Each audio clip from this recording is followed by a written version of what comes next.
వరంగల్ జిల్లా సహకార bank chairman నిధులు దుర్వినియోగం చేసిరంటూ 6 నెలలు పాలక వర్గాన్ని రద్దు చేసింది సర్కార్. బ్యాంకు బాధ్యతల్ని వరంగల్ రూరల్ జిల్లా కలెక్టర్ ప్రశాంత్ పాటిల్ కు అప్పచెప్పింది. కుటుంబ సభ్యులు, రైతుల పేర్ల మీద చైర్మన్ లోన్లు తీసుకుని మోసం చేసిండని ఫిర్యాదులు వచ్చినాయి. బిల్డింగ్లకు కూడా ఇష్టం వచ్చినట్లు నిధులు ఇచ్చిరని ఆరోపణలు వచ్చినాయి. దీని మీద విచారణకు ఆదేశించిన సర్కార్ పాలక వర్గాన్ని 6 నెలలు రద్దు చేసింది. అయితే తను అవినీతి అక్రమాలకు పాల్పడలేదన్నారు DCCB chairman Janga Raghava Reddy. RBI rules మేరకే లోన్లు తీసుకున్నామని చెప్పారు.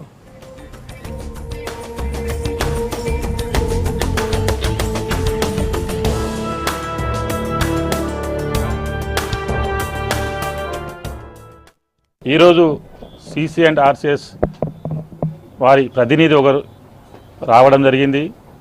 వారు ఇక్కడ పరిస్థితులను సీసీ అండ్ ఆర్సీఎస్ పరిశీలించిన తర్వాత మా బ్యాంక్ చైర్మన్ గారు కానీ పాలకవర్గం కానీ ఇచ్చిన సమాధానం తృప్తిగా లేని కారణంగా పాలకవర్గాన్ని 6 నెలల పాటు సస్పెండ్ చేయడం జరిగింది. ఈ సస్పెండ్ చేస్తూ ప్రస్తుతం వరంగల్ రూరల్ కలెక్టర్ గారిని స్పెషల్ అఫీషియల్ అడ్మినిస్ట్రేటర్గా అపాయింట్ చేయడం జరిగింది. 11/4 నాడు ఇవ్వడం జరిగింది ఆర్డరు. అందులో నెల రోజుల వరకు కంప్లీట్ చేయాలన్నది. నెల రోజుల కంటే వాళ్ళు టైం తీసుకుంటారా లేదా నెల రోజులు చేస్తారా మనకు అది. డీసీసీ బ్యాంకులో మిస్మేనేజ్మెంట్ అనే దాని మీద నన్ను సస్పెండ్ చేయడం జరిగింది. నేనట సొంత ఆస్తులు తీసుకున్నామని. ఎస్, నేను లోన్ తీసుకోలేదని ఎక్కడ చెప్పలేదు.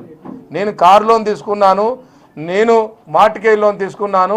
నాకు ఉండబడినటువంటి ఎకరానికి 18 లక్షల రిజిస్ట్రేషన్ వాల్యూ ఉన్న ల్యాండ్ను కుదబెట్టి నేను తీసుకున్న మాట నిజం.